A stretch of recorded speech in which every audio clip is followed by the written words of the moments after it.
أعوذ بالله من الشيطان الرجيم. I seek refuge with Allah from Satan the outcast.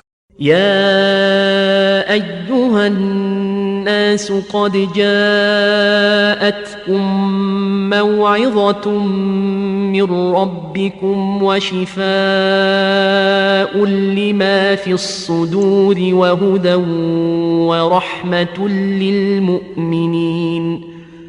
O people, there has come to you advice from your Lord, and healing for what is in the hearts, and guidance and mercy for the believers.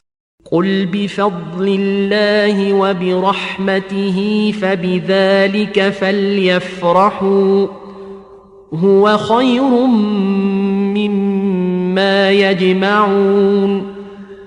Say, in Allah's grace and mercy let them rejoice, that is better than what they hoard. قل أرأيتم ما أنزل الله لكم من رزق فجعلتم منه حراما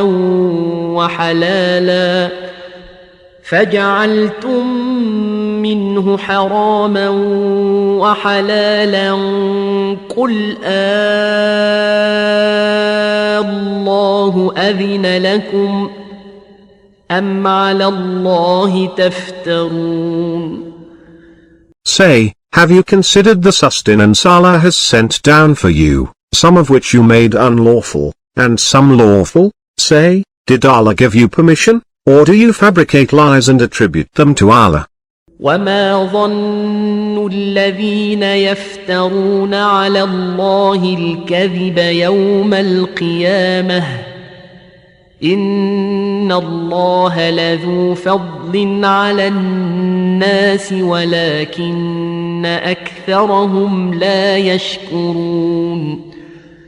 What will they think, those who fabricate lies and attribute them to Allah, on the day of resurrection? Allah is bountiful towards the people, but most of them do not give thanks.